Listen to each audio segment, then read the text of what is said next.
안녕하세요. 사연에 빠지다의 DJ 민영입니다. 오늘도 두 가지 사연 준비되어 있으니 재미있게 들어주시고요. 구독과 좋아요 버튼도 눌러주세요. 그럼 오늘의 사연 함께 만나볼게요. 안녕하세요. 서울에 사는 30대 여자입니다. 딸 하나 키우면서 혼자 살고 있어요. 남자 하나 없는 게 이렇게 편한 겁니까? 없으니까 일이 좋아요. 아버지는 젊은 나이에 혼자 어떻게 살지 걱정하시지만 지금 같아선 너무 행복해서 누굴 만나고 싶지도 않더라고요. 남편의 바람을 아버지의 사이다 한 방으로 해결하고 요즘은 속 시원하게 살고 있기 때문이에요.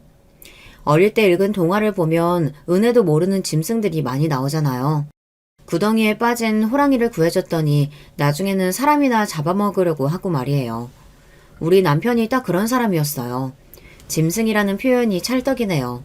사람이면 그럴 수 없겠죠. 도대체 왜 뭐가 부족해서 다른 여자들이랑 놀아나냐고 이유를 물어보니 이 짐승이 뭐라고 한지 아십니까? 돈 있겠다. 내가 뭐하러 늙은 여자랑 노냐? 어리고 예쁜 애들이 나 좋다고 난린데 나도 이제 어린 여자랑 좀 잡아야지. 너 딸 키우는 아빠야. 어디서 그따위 말을 해? 너도 네 사위가 돈 좀 벌었으니 어린 년이랑 붙어먹겠다고 하면 참 더 그러라고 할 거야? 우리 딸도 어린 놈 만나면 되지 뭔 걱정이야. 아버지가 돈 잘 벌 건데. 그래? 그럼 나도 만나도 되겠네. 10살이나 어린 애들. 우리 학원 선생 중에 있던데. 미쳤어? 애 엄마가 집에서 조신하게 있어야지. 그리고 너 이제 늙었어. 예전처럼 인기 있겠어? 잠만 말고 넌 집에서 가만히 있어라. 남이 하면 불륜이고 제가 하면 로맨스라고 하더니 이거 완전 미친놈이었어요. 언제부터 이런 생각을 한 걸까 짚어보면 태어날 때부터 이 인간은 이런 놈이라고 볼 수 있어요. 사람들은 제가 너무 사납게 잡은 게 아닐까, 아버지가 병원 차려주고 공치사를 심하게 해서 자존심이 상해 어린 여자랑 눈이 맞았다고 짐작들을 하실 수 있을 텐데요. 아니요. 이 남자는 원래부터 이런 놈이에요. 그동안은 돈이 없다 보니 본색을 숨긴 것뿐이에요. 그러지 않고서야 사람이 이렇게 달라질 수는 없거든요. 돈 있으니 어린 여자랑 자겠다니 뭔 개소린가 싶어서 듣기 싫어서 남편 입에다 제가 코푼 휴지를 쑤셔 넣었습니다. 이 쓰레기야, 입 닫아라. 더 열면 너 위자료 더 내야 돼. 알아? 저는 이 남자를 용서하기는커녕 본때를 보여줘야겠다 싶었어요. 생각 자체가 썩어도 보통 썩은 게 아니잖아요. 제가 이렇게 생각하고 있었는데 아버지도 마찬가지였나 봅니다. 여자고 남자고 가정생활에 충실한 아내와 남편에게 상처를 주면 혼이 나야 합니다. 그대로 이혼하면 안 돼요. 쓰레기 아무데나 버리면 다른 사람 피해를 주니까요. 여기 찾아온 이유가 바로 이 짐승 같은 놈들을 혼낸 이야기를 하러 왔어요. 사람들이 그러길 여기에다 사연을 남기면 속이 그렇게 시원하다고 그러더라고요. 모쪼록 제 이야기를 잘 들어주시면 감사하겠습니다.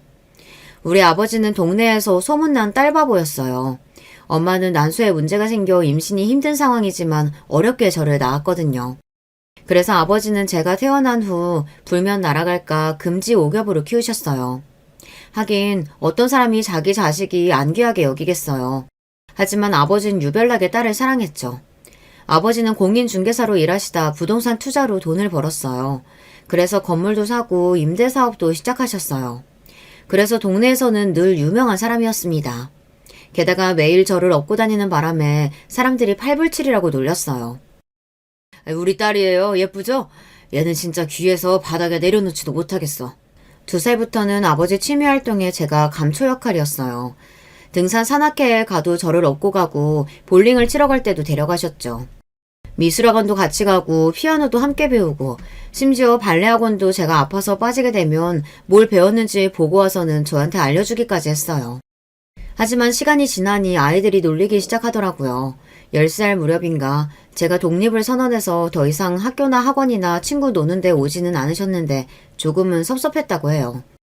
아빠, 부탁이 있는데 저 독립하고 싶어요. 더 이상 따라다니지 마세요. 애들이 놀려요. 제가 당돌하게 말하니 아버지가 그래 안다니마 단칼에 제 부탁을 들어주셨죠. 물론 제가 먹고 싶다는 거 하고 싶다는 거 모두 하게 해주셨어요. 그렇다고 버릇없이 큰 건 아니에요. 어른들한테는 예의를 지키면서 제 의견을 말하는 당찬 여자로 키워주셨죠. 또 지금 잘 사는 걸 당연히 여기면 안 된다고 했어요. 가난한 사람을 도와야 한다며 아버지랑 봉사활동도 많이 다녔어요. 넌 운이 좋아서 아버지를 만났을 뿐이라고 하며 혹시 모를 특권의식을 내려놓게 했어요. 한마디로 돈 좀 있다고 버릇없이 구는 걸 막아주셨다 이거예요. 그렇다 보니 아픈 사람들에게 도움을 주고 싶더라고요. 그때부터 저는 의사가 되어야겠다고 결심했어요. 아버지 교육 철학 자랑을 이렇게나 길게 하나 싶을 텐데요. 이렇게 똑부러지게 키워놓으면 뭐합니까? 남자 보는 눈이 없는데 말이에요. 아버지가 그건 못 알려주셨어요. 왜냐고요? 모든 남자가 아빠 같을 줄 알았거든요. 다들 아버지처럼 소신있게 사람답게 사는 줄 알았죠. 짐승 새끼가 사람 가죽을 쓰고 저를 현혹할지는 몰랐어요. 하길 그걸 분간하기 어려우니 사람마다 속 터지는 사연이 생기는 거 아닐까 저 스스로를 위로하고 있네요. 다시 본론으로 돌아가면 전 의사가 되기로 한 이상 아버지의 전폭적인 지지를 받으며 공부를 시작했어요. 재력이 있는데 공부하는 게 뭐가 어렵겠어요. 다행스럽게도 서울에 있는 사립대 의대에 차석으로 입학했어요. 그때까지도 제 인생에 바리게이트는 하나도 없었거든요. 탄탄대로처럼 장애물이 없었는데 하지만 어느 날 브레이크가 필요하더라고요. 그동안 초등학교 때부터 의대까지 한시도 쉬지 않고 공부를 한 탓인가요? 몸에 무리가 왔는지 입이 돌아가 버렸어요. 그와 나사라고도 하는데 얼굴의 근육을 움직이는 안면신경의 기능에 문제가 생겨 얼굴에 마비가 오는 거래요. 눈도 완전히 안 감기고 귀도 안 들리고 발음도 부정확하고 음식물도 한쪽으로 흘리고 일상생활 자체를 하기 어려운 증상인데요. 어느 날 자고 일어났더니 입이 왼쪽으로 쏠려 있었어요. 저는 거울을 보고 그대로 훈절했는데요. 눈을 떠보니 응급실 침대였죠. 아버진 미친 사람처럼 뛰어오셨더라고요. 엄마한테 그동안 왜 애 관리를 하지 않았냐며 혼을 내지만 마치 자신한테 하는 것 같았어요. 공부를 잘하는 것도 중요하지만 역시 부모에게는 자식 건강이 최고의 효도예요. 아버지는 그때부터 잠을 제대로 주무시지 못했어요. 저처럼 마비가 와서 한 번쯤 돌아가면 좀처럼 정상으로 돌아오기 어렵다고 했어요. 특별한 원인도 없어요. 몸이 피로하거나 스트레스를 많이 받으면 나타난다고 하는데 그동안 과로가 있었나 봐요. 학교를 휴학하고 집에서 쉬었습니다.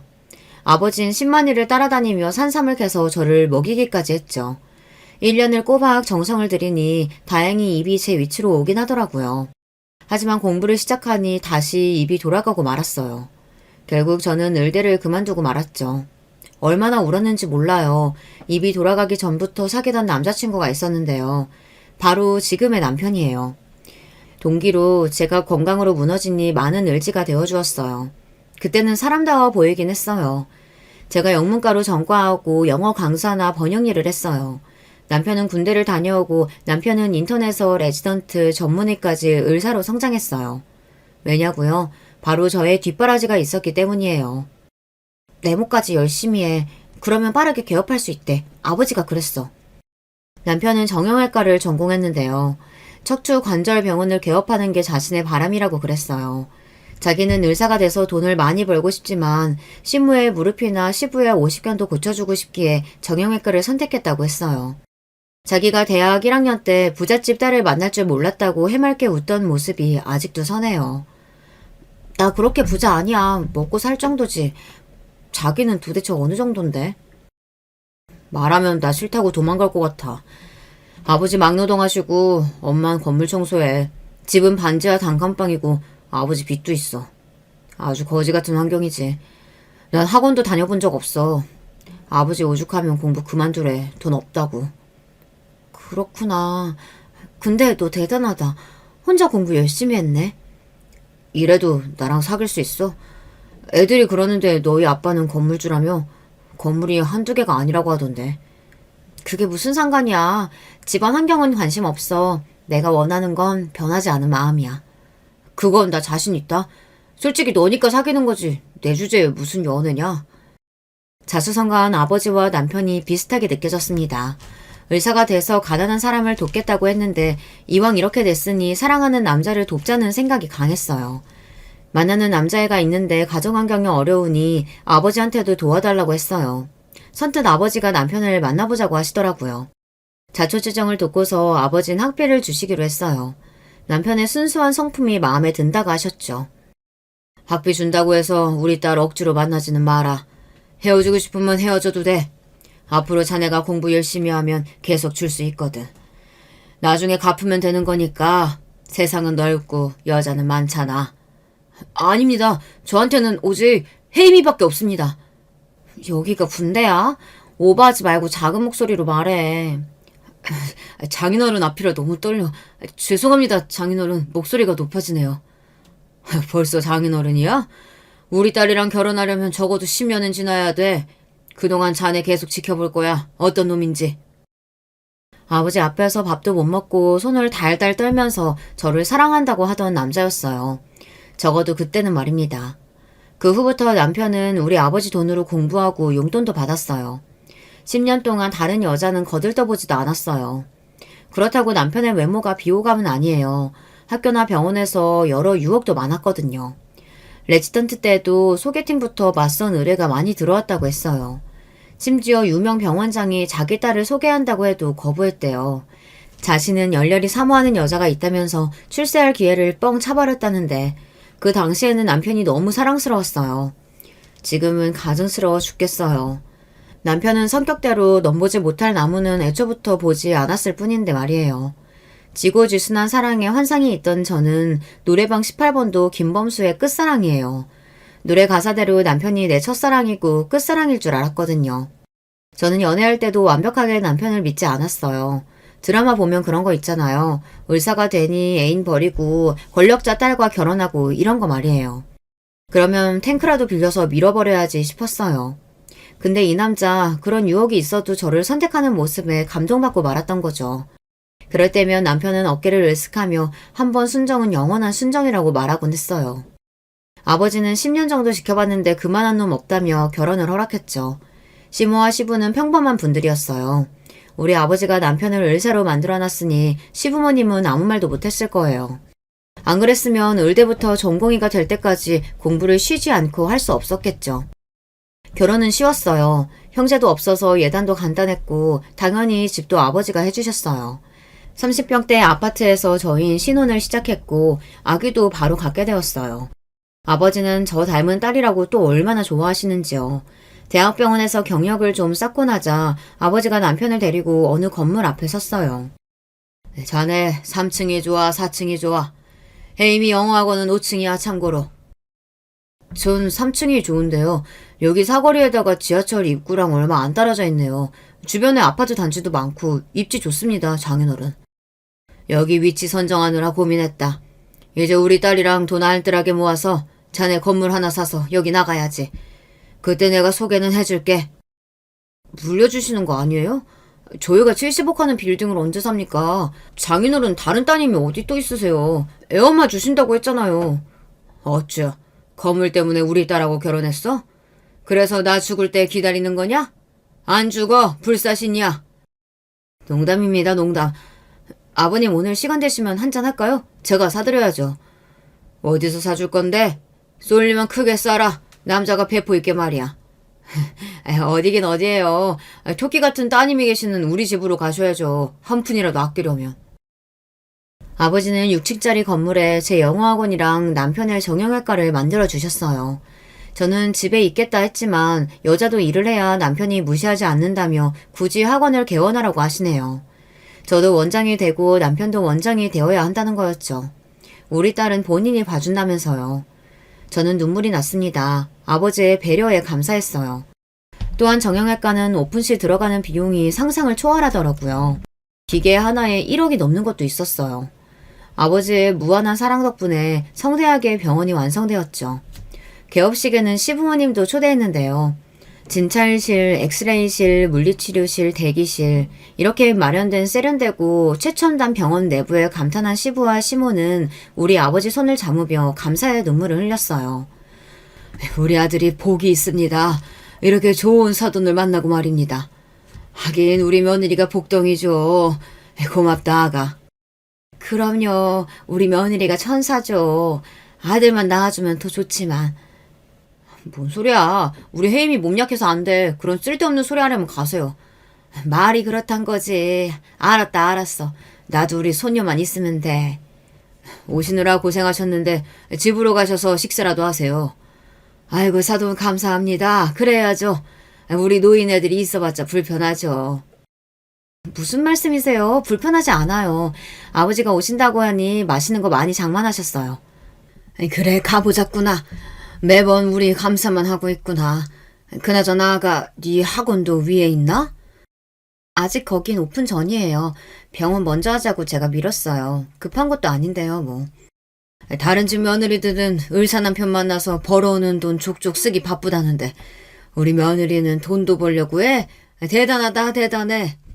그날 식사도 맛있게 하시고 전복이랑 갈비 등 비싼 식재료도 챙겨드렸습니다. 바쁘다고 자주 가보지도 못하는데 이런 거라도 드시라며 아버지가 미리 다 준비해 주신 거였어요. 다행히 시부모님들은 흡족해 하시며 집으로 돌아가셨어요. 자기 아들이 대접받고 사는 모습도 보게 되니 안심하셨나 봐요. 시부모는 영어학원 개원할 때도 불러달라고 하시더라고요. 청소라도 하시겠대요. 알겠다고 했지만 학원은 개업식도 하지 않을 거예요. 번역일을 하는 사무실 정도로 생각하고 있어요. 저는 학원보다 병원이 안정되길 원했어요. 그래야 남편 기가 사니까요. 친정 돈으로 병원 차렸는데 위축되지 않을까 걱정했었는데요. 그렇지 않아도 동네 사람들이 이미 우리 사정을 다 알고 있으니 남편을 거지사위 취급하더라고요.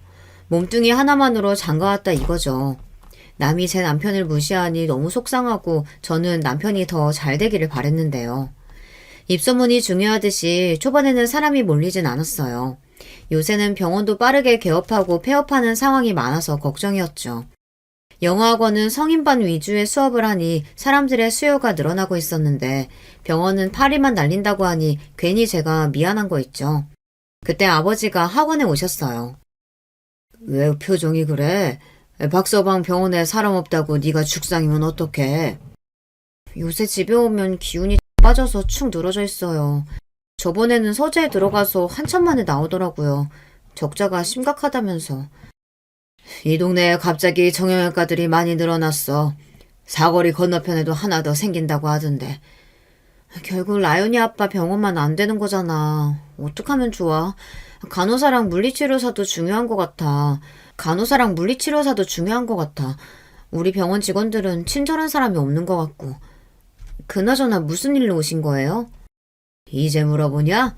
맨날 제 남편밖에 모르지. 아무튼 병원 잘 되려면 홍보가 생명이야.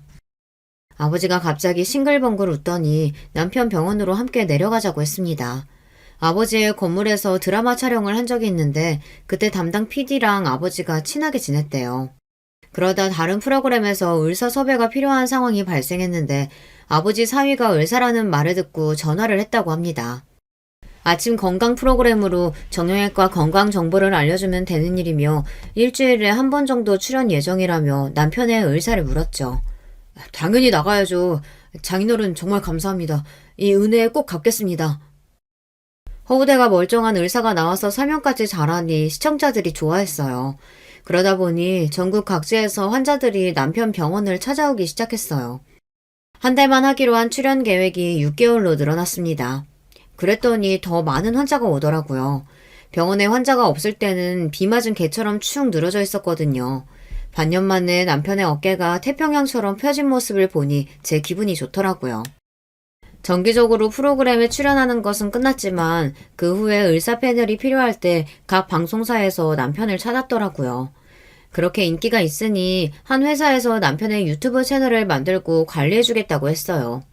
이제는 방송국에 가지 않고도 의학 정보도 알려주고 병원 홍보도 하게 되었어요. 아버지는 남편의 병원을 차려주며 세를 받지 않았는데요. 3층은 물론 2층까지 병원 건물로 쓰게 돼버렸어요. 1층은 약국이 들어와 있었고 남편 병원이 잘 되니 4층과 5층에도 소아 청소년과 내과가 들어오겠다고 줄을 서니 저는 학원을 옮기겠다고 했어요. 그렇게 3년 동안 남편의 병원이 소위 말해서 대박이 났어요. 남편에게 진료받겠다고 예약을 걸어놓고 몇 개월을 기다린 적도 있었어요. 그때부터였어요. 남편이 서서히 본색을 드러내기 시작했죠. 이 정도로 잘 되면 장인에게 먼저 금전적 보상을 해야 하는데 시부와 시모의 아파트를 먼저 사주고 싶다는 겁니다. 솔직히 우리 아빠한테 먼저 해야지. 아버지 아니면 의사도 못 되고 병원도 없었어. 왜 그렇게 부정적이냐? 그리고 장인어른은 다 갖고 있잖아. 부족한 게 있으셔? 아니잖아. 우리 엄마 아빠 아직도 월세 살아. 그럼 당연히 먼저 사드려야지. 안 그래? 장인어른이랑 장모님 우리 병원 와서 매일 물리치료 받으시잖아. 우리 엄마 아빠는 멀어서 오지도 못하고. 우리 부모님 돈 내잖아. 진료비. 무슨 소리야. 엄연히 손님이야. 그리고 친구분들도 얼마나 모시고 온 줄 알아? 비보험으로 도수치료 받고 주사치료 받는 건 다 우리 부모님 지인이야. 아, 그래, 알았어. 이번만 우리 엄마 아빠 먼저 도와주고 그 다음에 장인 장모님 유람선 여행이라도 보내드리자. 됐지? 남편은 시부모님한테 시흥에 있는 30평대 아파트를 사주고 말았어요. 5억 이상 되는 건데 지금까지 번 돈이 있으면 아버지 2억 정도는 드리고 작은 평수로 해서 시댁에다 3억 정도 드리면 어떠냐 했더니 펄펄 뛰고 난리가 났죠. 내가 말했지. 먼저 하고 해드린다고. 안 해준다고 한 것도 아닌데 왜 그래? 그럼 넌 학원 잘 되면 아버지한테 뭘 해드렸냐? 난 초기 비용이 자기 10분의 1도 안 되거든. 그리고 월세 다 냈고. 아니 자기만큼 대박이 안 났잖아. 지금 병원 수입이 얼만데 그래. 생각 같으면 강남에 주상복합이라도 엄마 사드리고 싶어. 참고 있는 거 안 보여? 저는 남편하고 한 달간 말을 안 했습니다. 병원이 대박 날 때에도 남편은 정신이 없었어요. 출연에 진료, 유튜브까지 몸이 하나라도 모자랐죠. 그래서 돈 쓸 시간이 없을 정도였죠. 그래서 저도 아버지 먼저 해드리자 말을 못했는데 아니나 다를까 이제 월급 의사 2명을 쓸 정도로 여유가 생기자 바로 시부모님 집을 사드리다뇨. 지금 우리가 살고 있는 집도 아버지가 사준 건데 말입니다. 제가 말도 안 하고 세게 나가자 남편이 제 눈치를 보더니 아버지에게 차 한 대와 엄마에게는 중고차 가격 정도 되는 명품 가방을 사주고 오더라고요. 물론 카드로 말이죠. 봤지? 사들였다. 더 이상 이 문제로 나 괴롭히지 마라. 누가 물건을 안기래? 현금으로 드리라고 했잖아. 너 은혜도 모르는 짐승 아니면 잘해라 우리 아빠한테. 그리고 이제 월세 좀 내. 아빠 건물이잖아. 공짜로 살면 안 되는 거 아니야? 있는 사람이 더 한다고 하더니 너를 두고 하는 말인가 보다. 아, 그래 낸다. 내면 되잖아. 버는 돈이 얼만데 생활비는 왜 그대로야. 라연이 초등학생이야 이제. 생활비 그래 10배로 올려야겠다. 이제 우리도 집 옮겨야지. 너무 좁잖아. 집은 여기 살아 그냥. 나중에 아버지한테 3억 정도는 해드려. 여기 보는 사람 많아. 우리 이 동네 지방령 같은 존재야. 우리 집 저녁 메뉴까지 다 안다고. 동네 사람들한테 욕 안 먹으려면 알아서 잘해. 알겠어. 내가 꼭 해드린다. 화 좀 내지 마. 주름 생겨 이쁜 얼굴에. 저는 어이가 없어서 웃고 말았어요. 그렇게 지지고 볶고 싸워도 이때까지는 아직 금슬이 나쁘지 않았거든요. 아버지 용돈 드리라고 한 것도 남편은 잊었는지 자기 차 바꾸고 시모랑 시부차 사주고 골프채 사고 아주 난리가 났어요. 그동안 못해본 걸 신나게 하고 다니더라고요. 제가 더 이상 참지 못하고 아버지 용돈 드리라고 소리를 지르니 3억은 못 드리고 300만 원씩 용돈이라도 드린다고 했어요. 알고 보니 시댁에도 300만 원 넘게 매달 드리고 있었어요. 물론 시부모님들도 집도 필요하고 돈도 필요하시죠. 제 말은 우리 아버지한테 먼저 하라는 것 뿐이에요. 장장 20년 가까이 자기를 돕고 있는데 말이에요. 저는 아버지의 다른 건물에서 세를 얻어 학원을 차렸어요. 어르신 무료 영어 회화 프로그램도 구청과 연계해서 열게 되었거든요. 중장년 분들 12명 정도 강의를 들으러 아침마다 오시는데 어떤 할머니가 남편 병원 단골이라고 하더라고요. 갑자기 동네 소문을 아느냐고 하시는 겁니다. 남편 병원이 음탕해졌다고 하네요. 음탕이라뇨. 제가 놀란 토끼 눈을 하니 한심하게 보시곤 할머니가 천천히 입을 여셨어요. 영어 선생님이 길 건너 정형외과 원장 사모죠? 거기 무릎 때문에 일주일에 3번 이상 가거든. 물리치료 받으러. 네, 그러시군요. 무릎은 많이 안 쓰는 게 좋대요. 찜질도 많이 하시고요. 근데 거기 못 가겠어. 영 못 써. 의사는 친절하고 좋은데 간호사들이 못 쓴다니까. 거기 직원들 다 예의 바르고 좋은데 아니세요? 옛날엔 그랬는데 싹 바뀌고 나서 아니야. 옷이 너무 꽉 붙어. 눈 뜨고 못 볼 지경이야. 저는 할머니 말에 이해가 되지 않았어요. 요새 우리 부모님도 당분간 못 가셨거든요. 지방에 별장을 짓는다고 자주 내려가시는 통에 서울에 안 계시는 날이 많아서요. 저도 딸 공부 봐주고 번역하고 학원 운영하고 집안일까지 정신이 없었거든요. 그래서 그날 병원에 가보기로 했어요. 음탕이라는 단어가 내심 걸리긴 했지만요. 초등학생 딸과 함께 병원에 갔다가 저 기절초풍했습니다. 간호사들이 말이죠. 미니스커트에 가슴골이 드러난 상의까지 입고 앉아있는 거 있죠. 하얀색이라 오히려 더 야하게 보였어요. 순간 여기가 라스베가스도 아니고 라운지일 것 같이 느껴졌어요. 주변을 둘러보니 손님들은 거의 남자들이었어요. 게다가 간호사들도 제가 환자인 줄 알더라고요. 이번 기회에 세 사람으로 싹 바꾼 모양이었죠. 그래서 남편 병원에 자주 와야 하는 건가 봐요. 저는 그런 게 너무 싫었거든요. 병원도 남편 직장인이 존중해줘야 한다고 생각했는데 존중이고 뭐고 자주 와서 관리해야 되는 건가요? 아주 가관이었습니다. 간호사들이 아니라 마치 모델들처럼 앉아 있었어요. 게다가 그 중에서 어떤 간호조무사가 나와 우리 딸을 자꾸 째려보는 겁니다. 원장 사무라고 해도 태도가 영 바뀌지 않더라고요. 도대체 나를 어떻게 소개했으면 저럴까 싶었습니다. 간호자무사님 이름이 뭔가요?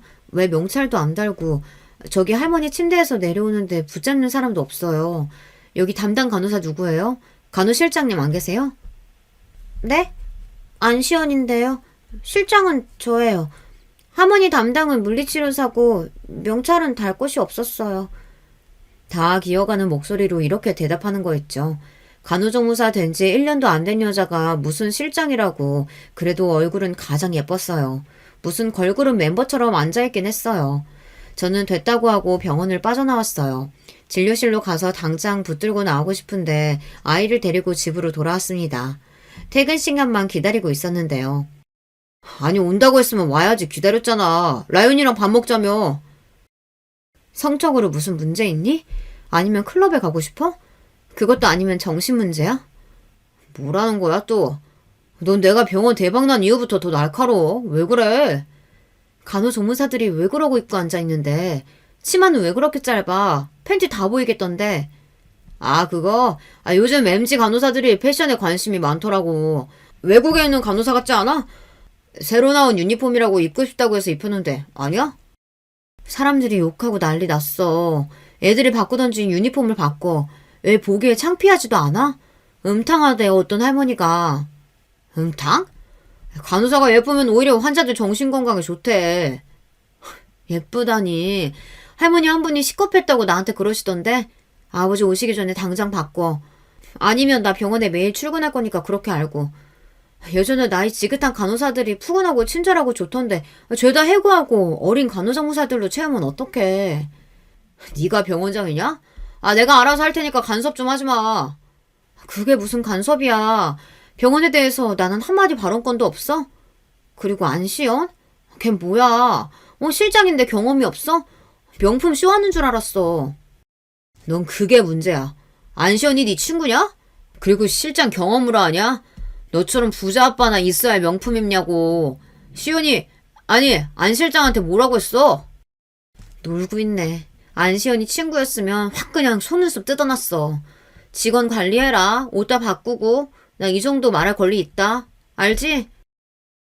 그래, 네 마음대로 해라. 나 혼자 좀 있을 테니까 방해하지 마.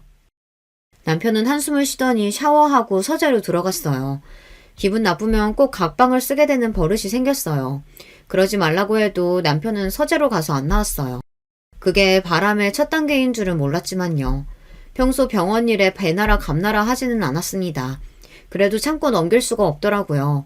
다음날 남편은 간호사들의 유니폼을 활동적이고 편안한 스타일로 원상 복귀했어요.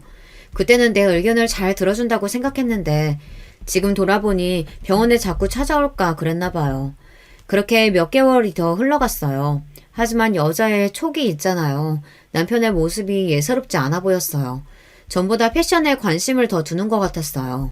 예전에는 제가 꺼내준 대로 옷을 입고 나갔는데 요새는 자기가 인터넷이나 백화점에 가서 사오더라고요. 그리고 평일 퇴근 후에 운동 간다, 친구를 만난다 이런 식으로 약속이 늘어났어요. 하지만 설마 여자를 만날까 싶지는 않았거든요. 동네에서 우리 아버지 사위인 걸 모르는 사람도 거의 없고 TV에 나왔는데 얼굴 팔릴 일을 할까 싶었어요. 하지만 인간들은 예상을 뒤엎는 법이니까요. 남편의 병원이 잘 되다 보니 씀씀이가 커졌어요. 명품 옷도 사입고 외제차도 새로 뽑고 예전에 가난한 고학생이 아니었는데요. 게다가 병원 수입을 자꾸 숨기는 느낌이 들었어요. 처음에 용돈도 타서 쓰고 모든 수입을 제가 관리했어요. 하지만 자기도 자기가 번 돈 쓰고 싶다고 난리를 쳐서 경제적으로 우린 각자 번 돈을 각자가 관리하기로 했거든요. 사람들은 남자한테 돈이 생기면 바람이 난다고 저를 걱정했지만 평생 돈에 주눅들어 살아온 남자가 자기가 돈 벌어서 스스로 관리하는 것도 좋겠다 싶어 그러자고 했어요. 그런데 일이 묘하게 꼬이는 느낌이었습니다. 결국 우겨서 제가 수입을 관리하기로 했는데요. 처음에는 아버지한테 용돈도 드리겠다 큰 소리를 떵떵 쳤지만 나중에는 골프채 바꾸고 서재 꾸미고 자신한테 돈을 썼어요. 시부모님들한테도 돈을 많이 드렸는지 우연히 본 남편의 카드 명세서 안에는 시흥 대형마트나 근처 백화점에서 가전제품도 산 지출이 있더라고요. 남편은 부모님 뵙는 일이 많아졌어요. 일만 생기면 시흥이다, 엄마가 아프시다, 잠깐 시댁에 다녀오겠다 이런 식으로요. 자기가 효자 노릇을 하겠다는데 할 말이 없었습니다. 남편은 그동안 제대로 아들 노릇 한 적이 없었거든요. 시댁에 같이 가볼까 생각 안 해본 건 아니었는데 아들이 돈을 잘 버니 전에는 무조건 천사 며느리라고 하던 시모와 시부도 전보다 저에게 하는 행동이 달라지기도 했고요. 애는 하나로 끝이야? 둘은 낳아야지. 애 아범도 버리가 좋은데 말이야. 그래. 예전에는 갖지 말라고 했지만 이제는 생각 좀 해봐라. 우리 아들 4대 독자야. 이렇게 둘째에 대한 압박에 자주 안 가게 되었어요. 남편이 알아서 할 테니 신경 쓰지 말라고 해서 아무 생각이 없었는데요. 요새는 심하게 시흥 시댁에 가는 일이 많아졌어요. 주말도 평일에도 시도 때도 없이 간다는 겁니다. 저는 이러다 시댁에 들어가서 살자고 할까 무섭기도 하더라고요. 가끔 시모가 엉뚱한 말로 어기장을 놓을 때가 있거든요. 그래서 시모에게 전화를 했습니다. 아니나 다를까 시모는 대뜸 아이 가졌니? 이러는 겁니다. 안부차 전화했어요. 둘째는 고민 더 해봐야 할 것 같아요. 근데 아프신 건 어떠세요? 딸 생일이라 어디 가서 외식이라도 하자 했더니 갑자기 시모가 무릎이 아파서 시흥에 간다고 하지 뭐해요. 그래서 딸이랑 둘이 집에만 있었어요. 같이 가겠다고 했는데 괜히 번거롭게 그럴 필요가 없대요. 딸이 불쌍하죠. 저는 아버지의 사랑, 관심 충분히 받았는데 말이에요. 갑자기 효자가 되겠다는데 말릴 이유가 없었어요. 그런데 시모의 이야기는 달랐습니다. 그래도 며느리밖에 없구나. 아픈 건 어떻게 알았어? 애 아범도 바쁘다고 연락도 없고 라연이 생일인데 가보겠다고 하니 쌩 난리를 쳐서 안 갔다. 너희들은 우리 가는 거 안 좋아하잖아. 하긴 뭐 돈 많은 외할아버지가 있는데. 요새 저희 부모님 시골에서 펜션 짓느라고 바쁘세요. 라연이 생일 때도 못 오셨어요. 그나저나 애 아범이 자주 가니까 오지 말라고 하셨다고 해서 안 갔는데 섭섭하셨어요?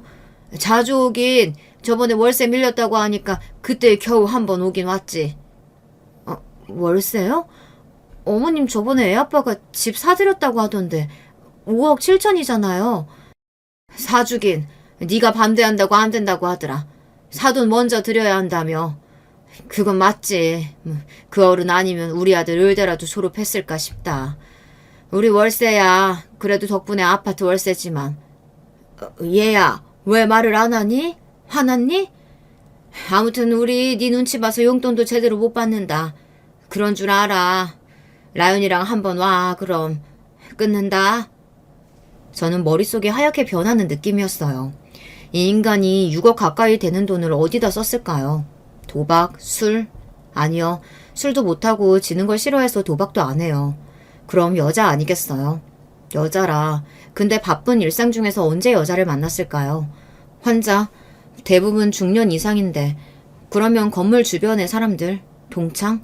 남중남고라고 했거든요. 의대 동기 제가 대부분 아는 애들이라 이런 문제가 있었음 바로 연락이 왔을 거예요. 그러다 간호조무사? 어린 친구들이 왜 우리 남편을 만나? 아니지. 간호조무사가 너무 많았어요. 7명이나 되던데 왜 그렇게 많이 필요한가 싶었거든요. 그때 병원에 갔을 때 저를 빤히 보는 간호조무사가 생각났어요. 유난히 명품이 많았거든요. 머리핀부터 목걸이 그리고 꽉 붙는 유니폼에 고급 가디건까지. 그 여자일까요? 제 육감은 그렇다고 고개를 끄덕이는데요. 찾아가서 머리채라도 잡을까 하다가 고개를 흔들었어요. 그래봤자 동네 재미있는 구경밖에 더 되겠어요. 전화를 끊고 한동안 남편의 행동을 돌이켜봤어요. 다른 건 몰라도 외모에 대한 관심이 높아졌어요.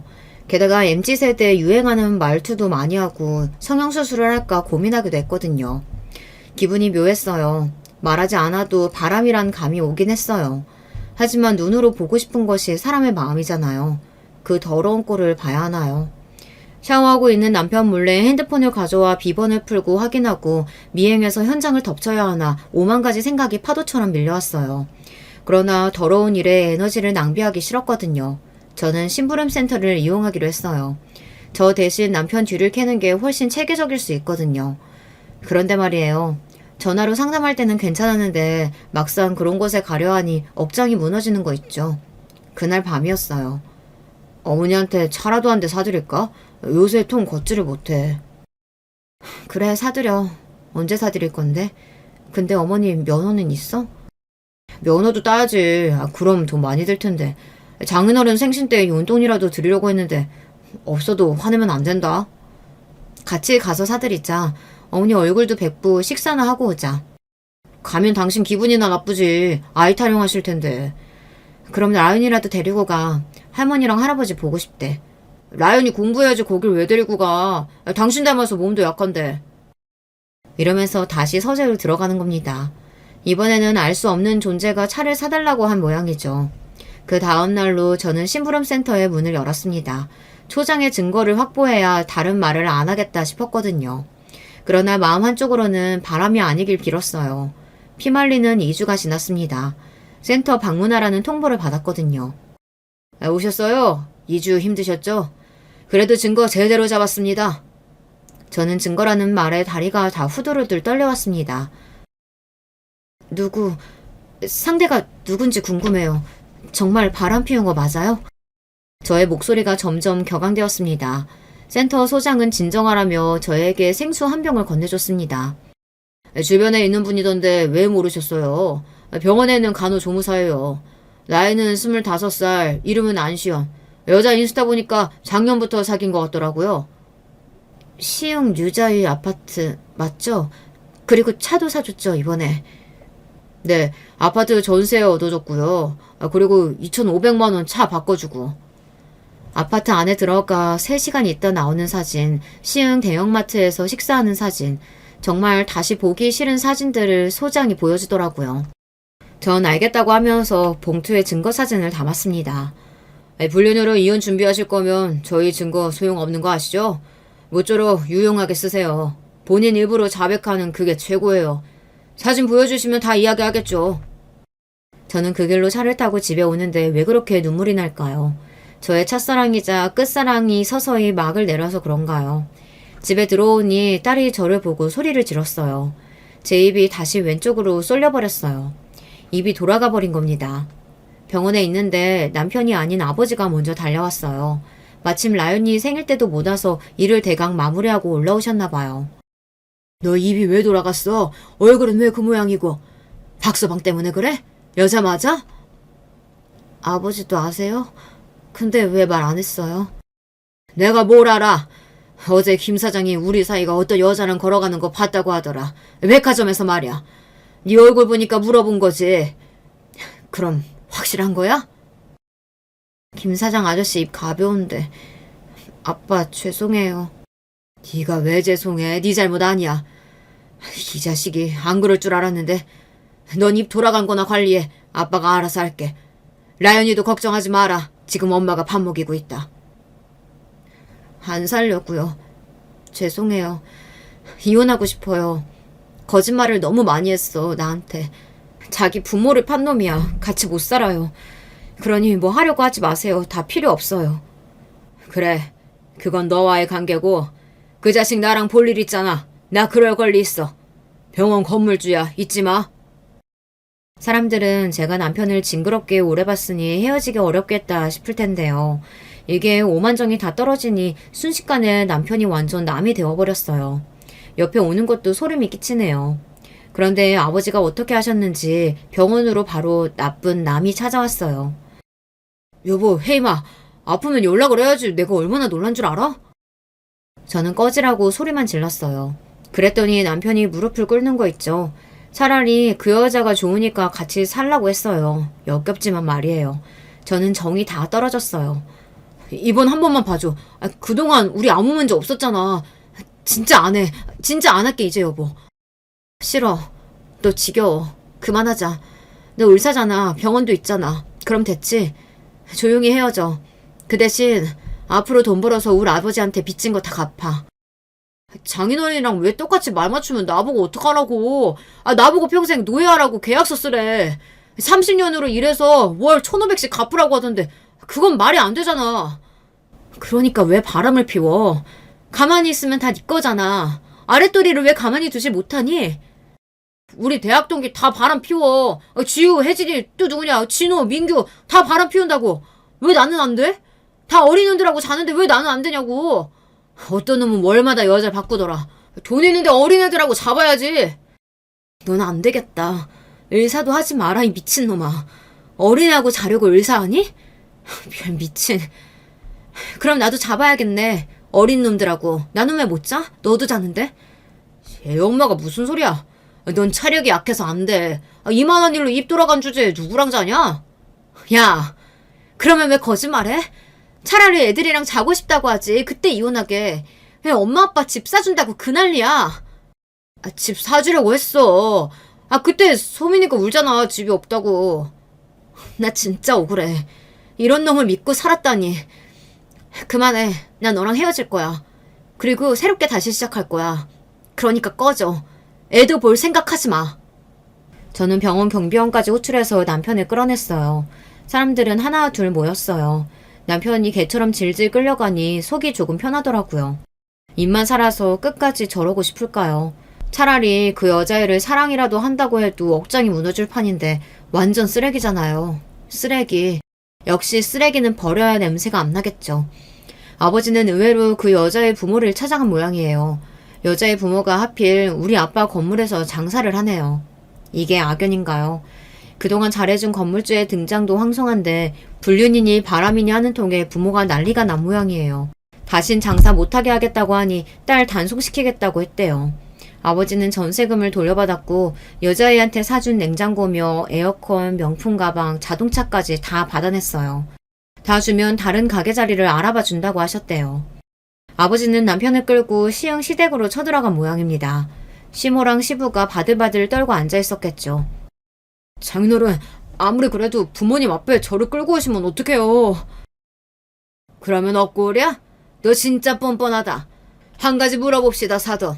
아드님 원래 이래요? 돈 때문에 이러는 거야? 우리 딸 입 돌아가게 한 놈 절대 용서 못해. 성질 같아선 되게 아는 일도 입 돌아가게 하고 싶은데 참고 있어요. 그래서 말인데 내가 이놈 머슴으로 부린다고 통보하러 왔소이다. 저 새끼들 호강에 겨워서 요강에서 놀고 있는 놈이에요. 어디 우리를 팔아서 바람을. 마음대로 하세요. 제가 부모로 자격이 있습니까? 부모 자격 돈으로 하는 거 아닙니다. 저는 머리가 이상해서 말이에요. 돈 있으니 어린애랑 자보겠다니 그게 말입니까 똥입니까? 그래서 봐줄 수가 없어요. 아유 미친놈아. 그냥 싹싹 빌지 입은 왜 놀려? 혜미가 좋아서 죽겠다며. 그건 거짓말이야? 좋아, 좋으니까 살았지. 근데 이제는 나도 어린 여자랑. 아빠, 진짜 내 생각 이상한 거야? 장인어른도 남자니까 말해보세요. 돈 있으면 저 좋다는 어린 여자들이 줄을 섰어요. 아버지 말로는 그때 시부랑 시모가 남편 뺨을 인정사정 없이 갈겼대요. 그런 생각 있으면 혼자 살지 왜 결혼해? 왜 도움을 받아? 에휴, 부모 망신 다 시킨다. 공부 잘하면 뭐하누? 사돈어른, 우리 며느리 좋은 곳으로 시집가라고 하고 이 새끼 머슴으로 쓰시던지 마음대로 하세요. 저희 원래 평칸방 반지하러 가렵니다. 아버지! 그리고 시모가 서럽게 울었대요. 그러거나 말거나 아버지는 남편을 끌고 나왔다는데요. 아버지는 남편 불륜 까발려서 동네 망신시키고 다시는 의사생활 못하게 하려고 했지만 그건 일시적인 고통일 뿐이잖아요. 그래도 의사면허는 취소가 안 되니 다른 곳에서 의사할 수도 있거든요. 너는 그동안 내가 해준 돈 뱉어내고 가. 양육비도 내 앞에서 벌고 우리 딸 위자료도 벌어서 갚아. 그게 너한테 주는 벌이야. 싫으면 경찰에 신고하든지.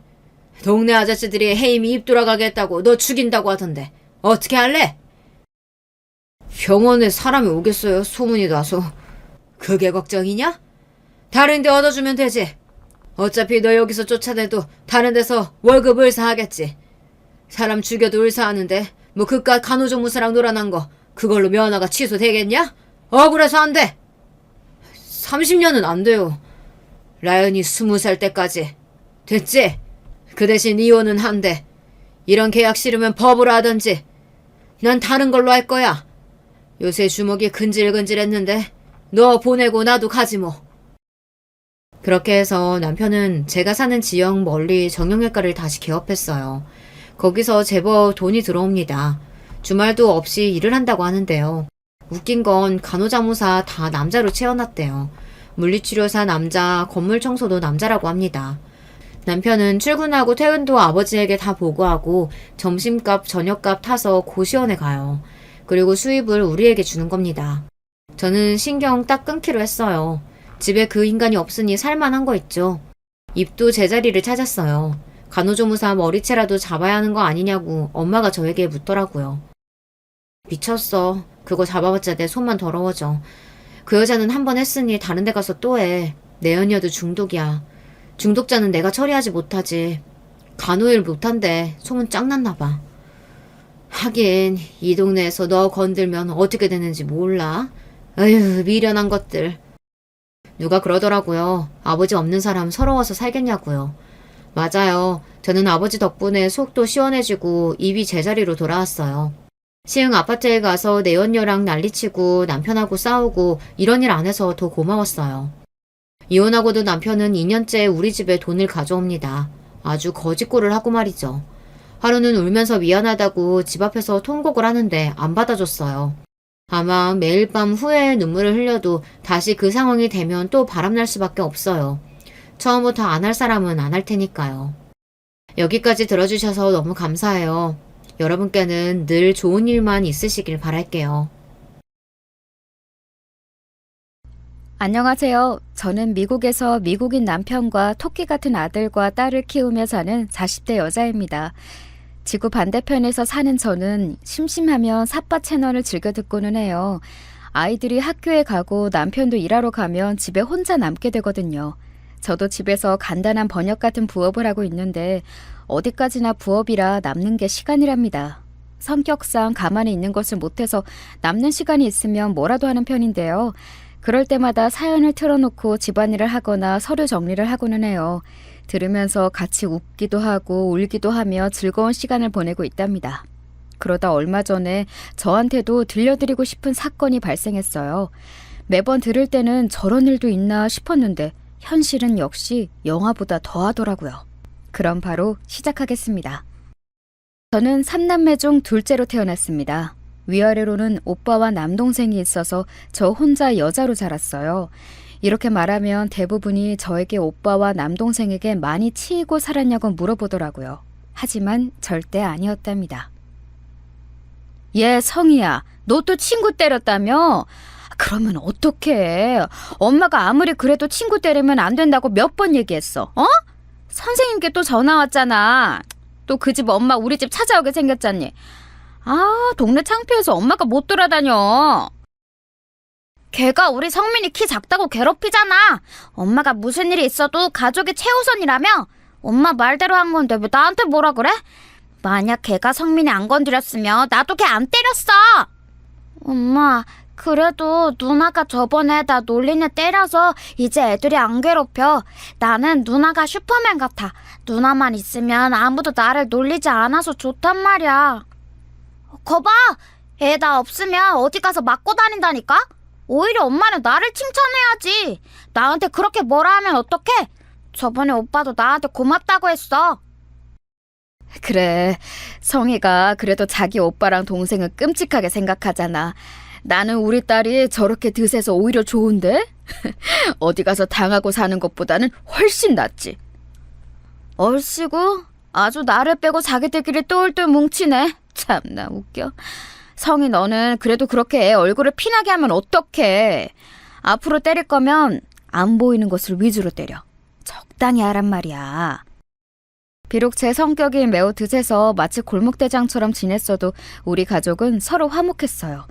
부모님도 사이가 좋으셨고 우리 3남매를 편애 없이 공평하게 대하셨습니다.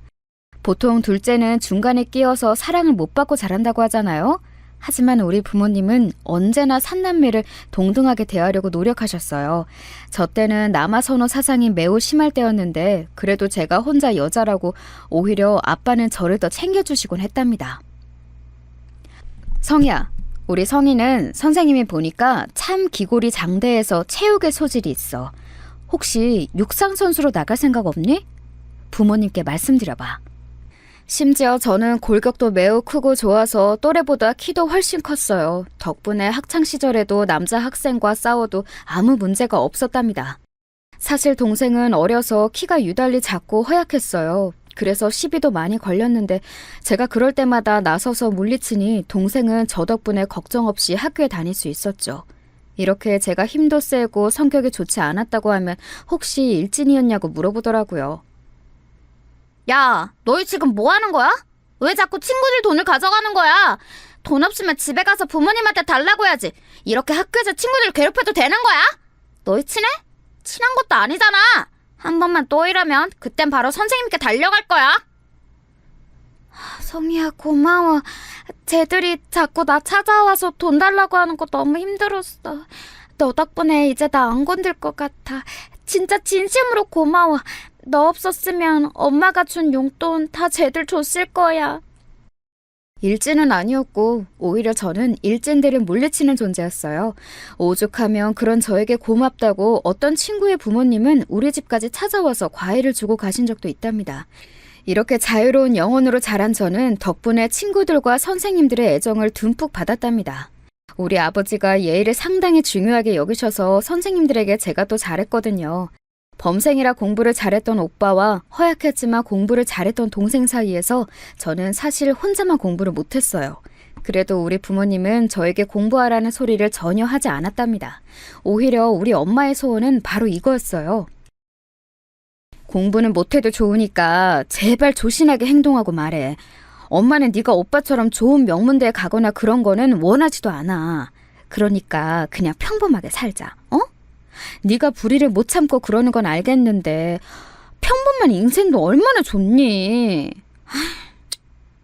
우리 엄마의 평생 소원은 바로 제가 조용하고 조신하게 살다가 평범한 남자와 결혼해서 평범하게 사는 거였어요.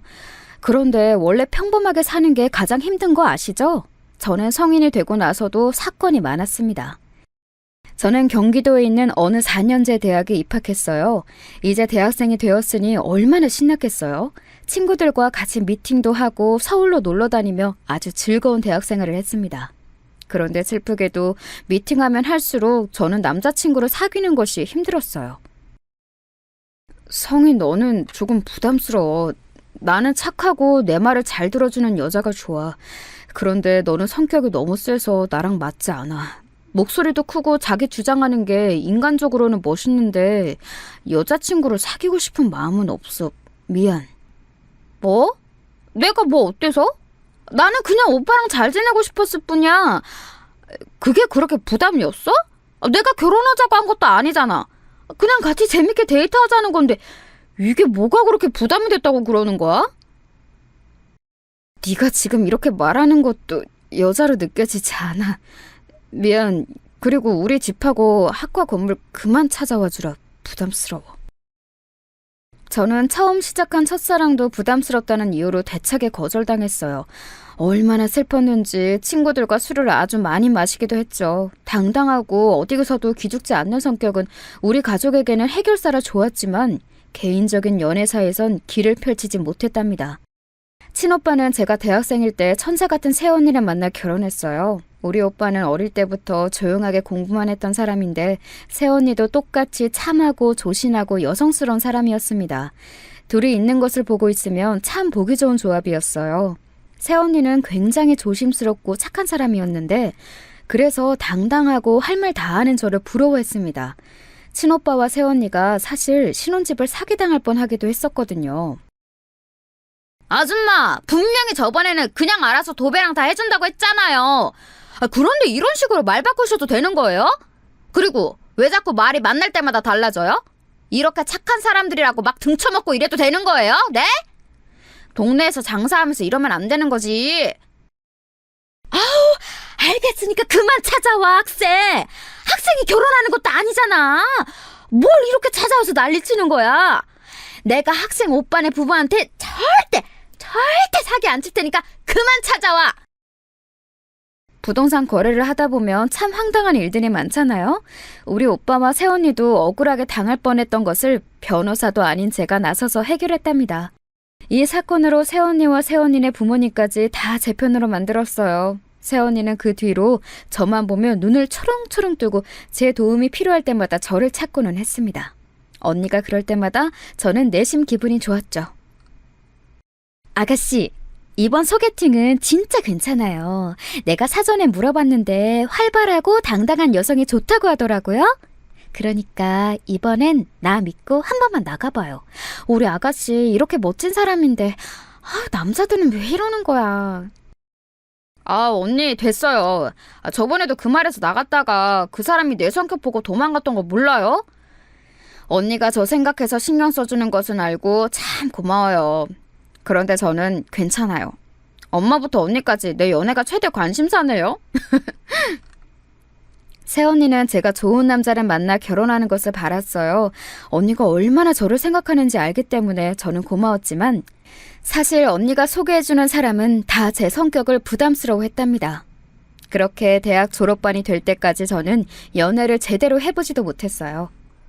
그냥 순한 놈 한 명 찾아서 결혼하라니까. 잘 찾아보면 네 성격 다 받아주는 사람 분명히 있을 거야. 네 오빠 봐라. 결혼하고 얼굴 혈색이 좋아졌어. 사람은 결혼 잘하는 것도 복이야. 그러니까 너도 마음에 드는 놈을 적극적으로 찾아서 결혼해. 여자는 특히 결혼 잘하는 게 최고야. 나이 들어봐라. 남편 복이 제일이야. 엄마는 내 얼굴만 보면 결혼 얘기야?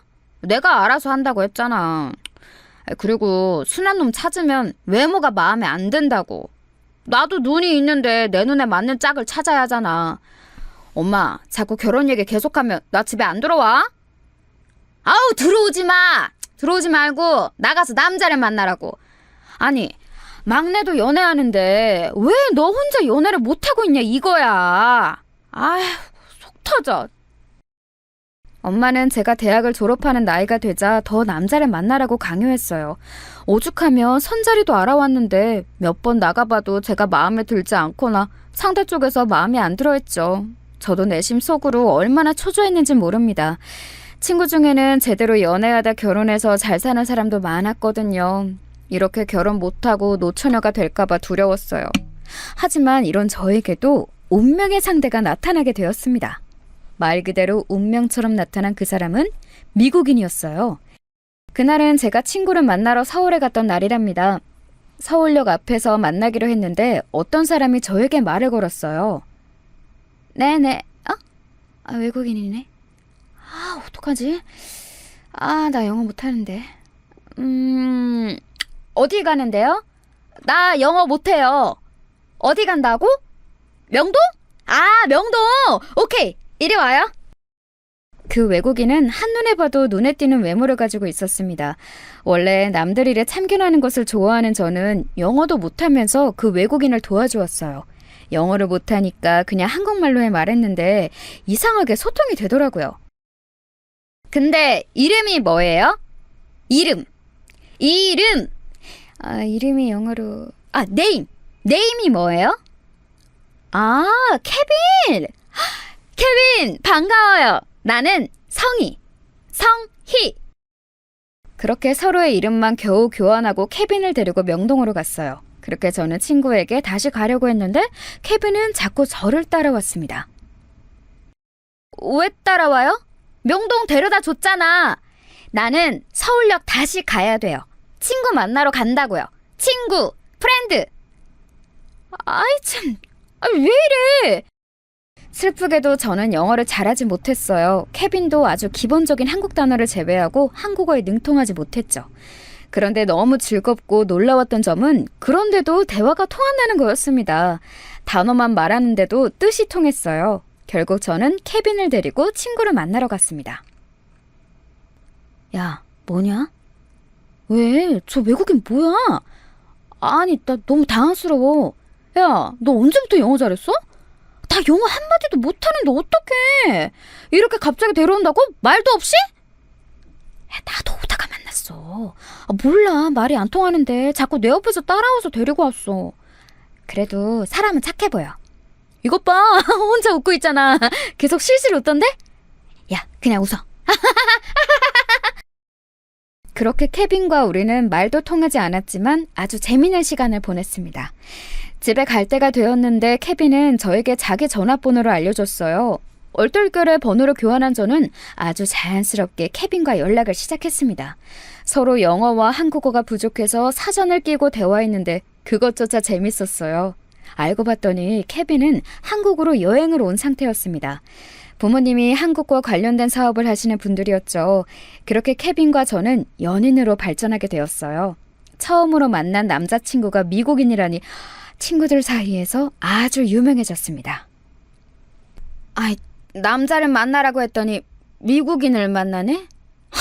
우리 딸 진짜 내 딸이지만 너는 도대체 무슨 생각으로 사는 거야? 제발 평범하게 살 수는 없어? 너 이러다 미국 간다고 하겠다? 엄마, 안 그래도 케빈이 자기 따라서 미국 가자고 하더라. 엄마 어떻게 알았어? 나 국제 결혼해서 미국 갈 거야. 엄마 사위는 미국인이고 손주는 혼혈인 거지. 신하지 않아? 뭐? 너 그런 얘기를 이렇게 아무렇지 않게 한다고? 내가 진짜 너 때문에 미치겠어. 아이고! 여보, 빨리 여기 와서 앉아봐. 당신 딸 미국 간대. 내가 미쳐. 머리야. 도대체 누구 닮아서 이런 거야? 딸, 자세히 얘기해봐. 미국을 간다고? 너 그 미국 놈이랑 결혼해서 미국 간다고? 언제 정한 거야? 왜 그걸 지금 얘기해? 제발 뭐가 결정되면 엄마랑 아빠한테 얘기하라고 했잖아. 어젯밤에 프로포즈 받았어. 그러니까 지금 얘기하지. 엄마랑 아빠가 그랬잖아. 내 성격 다 받아주는 사람 있으면 결혼하라며? 그게 케빈이야. 한국에는 내 성격 좋아하는 남자 없잖아. 운명의 상대를 만났으니 내가 미국을 가는 게 맞지. 아유, 미치겠다. 미치겠어. 당장 그럼 데리고 와. 지금 우리 집으로 오라고 연락해. 여보, 당신은 빨리 첫째랑 며느리 불러. 가족회의 해야지. 하루도 조용하게 넘어가는 날이 없어. 응? 그렇게 케빈을 집으로 불러서 얘기하는데 저를 제외한 가족들은 영어를 잘하지 못했어요. 오빠와 새언니가 공부를 잘하긴 했어도 회화랑 시험 영어는 완전히 다른 영역이었죠. 케빈은 특유의 웃는 얼굴로 어색한 한국어로 말했습니다. 나 성이랑 결혼해요. 미국에 갈 거예요. 성이랑 나랑 운명이니까 결혼합니다. 케빈의 어색한 한국어를 듣고 부모님은 넋이 나간 표정이었습니다. 하지만 엄마랑 아빠도 알고 있었어요. 제가 한다면 아무도 못 말리는 고집의 소유자였고 또 그렇게 대학 내내 결혼할 남자를 찾았어도 찾지 못했다는 사실을요. 그렇게 얼떨결에 저와 케빈은 한국에서 결혼식을 올리게 되었습니다. 케빈의 부모님이 미국에서 한국으로 오셨는데 그래서 우리 가족은 급하게 기초 영어 회화를 배우기도 했어요. 중간에서 영어와 한국어를 서로 통역하느라 힘들었지만 즐거웠습니다. 그렇게 결혼하고 저는 미국으로 가서 살게 되었죠. 케빈의 부모님은 알고 봤더니 미국에서 아주 큰 사업을 하고 있었어요. 케빈을 만나며 돈이 꽤 있는 것 같다고 생각했는데 생각보다 더 큰 회사였습니다. 덕분에 미국에서 사는 삶은 상당히 만족스러웠어요. 행복한 신혼생활을 보내면서 아이도 2명이나 출산했고 평범하게 살고 있었어요. 성희야, 엄마랑 아빠가 몸이 갈수록 점점 늙는 게 느껴지는데 우리 딸 얼굴을 잘 못 보니까 너무 속상해. 케빈하고 한국에 들어와서 몇 년이라도 살면 안 되겠니?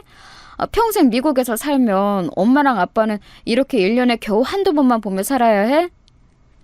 나도 엄마랑 아빠 너무 보고 싶어. 미국 생활도 행복하고 시부모님이나 케빈이 잘해줘서 좋은데 그거랑 별개로 한국이 되게 그리워. 케빈하고 얘기해보고 결정되면 알려줄게. 케빈이 일 때문에 한국 오는 게 힘들면 내가 애들 데리고 혼자라도 가야지. 미국에 온 지 5년 정도가 지났을 때 부모님이 저를 많이 찾기 시작했어요. 그러면서 저도 동시에 향수병이 심해질 때라 한국에 가고 싶더라고요. 케빈하고 얘기했더니 케빈은 제 의견을 존중했습니다. 그런데 케빈은 시아버지의 회사를 물려받을 입장이라 오래 미국을 떠날 수가 없었어요. 결국 저는 부모님의 집으로 아이 2명을 혼자 데리고 가게 되었습니다. 아직 아이들이 어릴 때라 초등학교에 들어갈 때가 되면 미국에 다시 오는 것으로 결정하고 한국으로 떠나게 되었죠. 케빈은 시간이 날 때마다 한국에 오기로 결정했어요. 그렇게 친정에서 살기 시작했는데 처음에는 아무 문제가 없었어요. 오랜만에 본 부모님은 세월이 야속하게도 많이 늙으셨더라고요. 그래서 케빈 돈으로 여기저기 많이 놀러 다녔고 딸 노릇을 제대로 했습니다. 우리 가족에게 불행은 더 없을 것 같았죠. 그런데 한 가지 사건이 발생하게 되었습니다.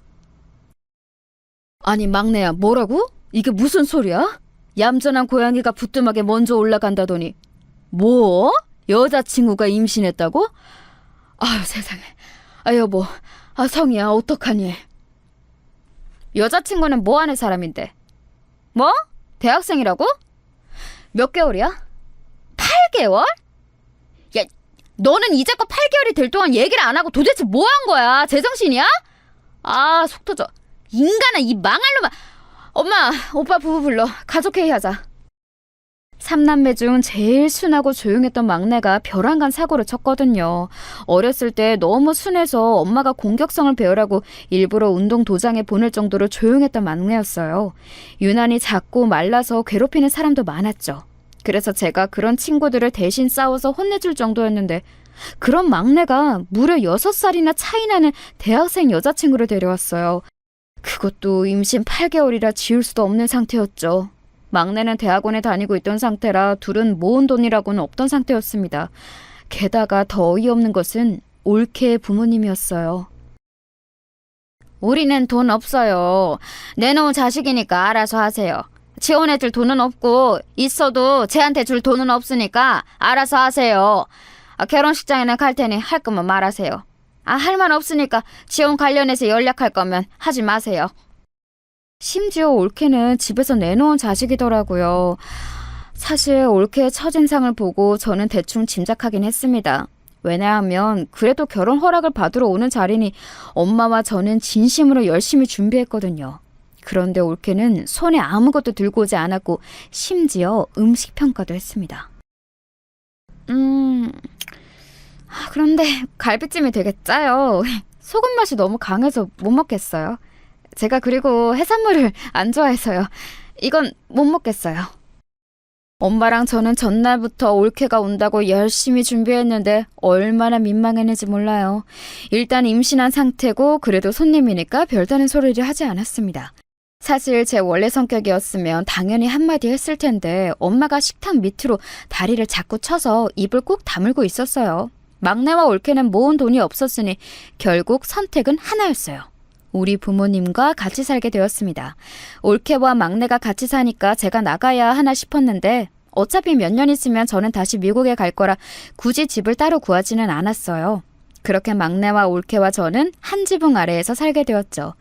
이때부터 올케와의 악연이 시작되었답니다. 사실 본격적으로 같이 살기 전인 결혼식 때부터 갈등은 있었어요.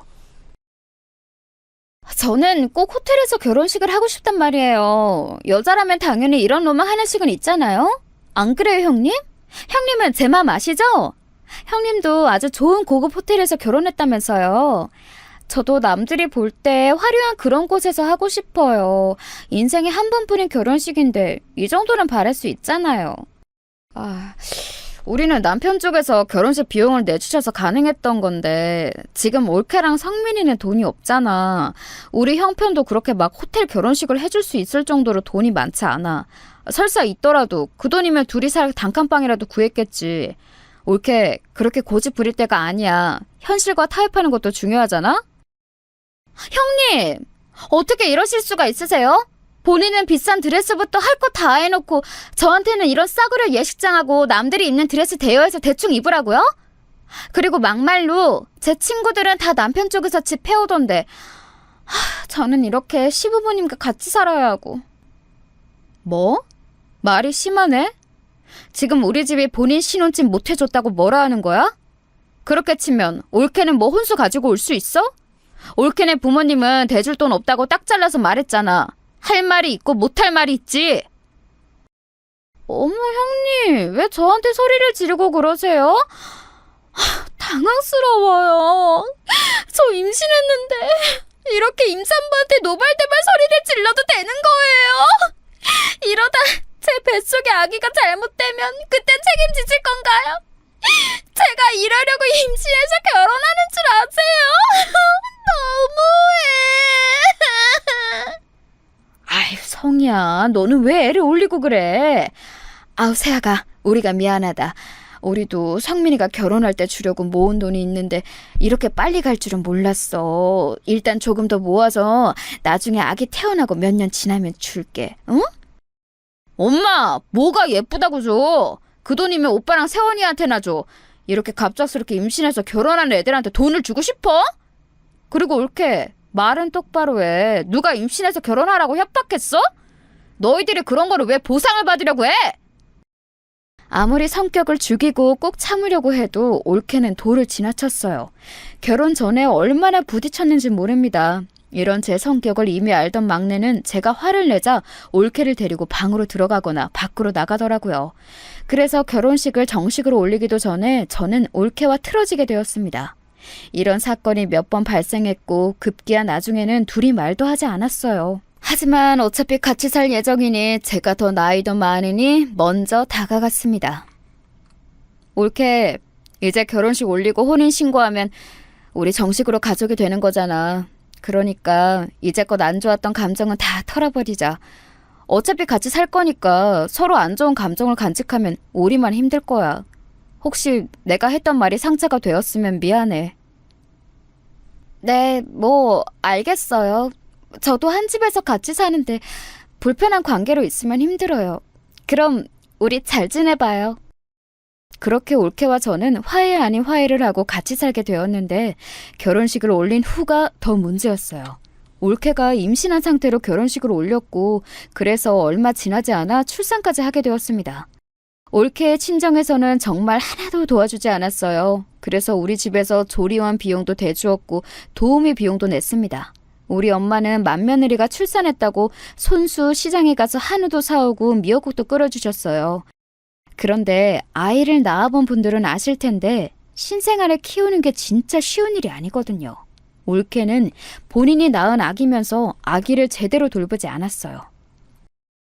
형님은 2명이나 낳아보셨으니 신생아 돌보는 게 쉬우시죠? 아, 부러워요. 저는 출산하면서 너무 힘들어서 피곤해요. 형님이 아기 좀 돌봐주세요. 저 조금만 잘게요. 올케는 자기 아이면서 저한테 대놓고 맡기기 시작했어요. 처음에는 오랜만에 신생아를 보니 저도 귀여워서 먼저 나서서 봐주었는데 나중에는 제가 조카의 엄마가 된 기분이었습니다. 올케는 맨날 아기를 나랑 엄마한테 맡기고 혼자 누구랑 저렇게 전화하는 거야? 안 되겠어. 한마디 해야겠어. 누가 임신하고 출산하라고 시켰어? 본인이 좋아서 해놓고 저렇게 나 몰라라 해도 되는 거야? 양심이 어딨어? 아우, 예성이야. 네가 참아. 아직 어리잖니. 저 나이 때는 그럴 수도 있지 뭐. 우리가 그냥 돌보자. 본인도 친정에 못 기대니까 얼마나 속이 상하겠어. 아유, 네가 힘들면 엄마가 돌볼 테니까 아기 엄마 줘. 아, 엄마는 지금 허리랑 손목도 안 좋으면서 왜 자꾸 아기를 안아줘? 막내 언제 집에 와? 저것들이 진짜 본인들이 좋다고 사고 쳐놓고 저래도 되는 거야? 아우 씨.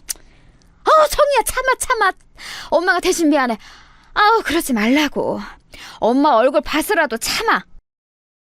제 성격상 올케가 저러는 꼴은 못 봐서 뭐라 하려고 하면 엄마는 그런 저를 진정시켰어요.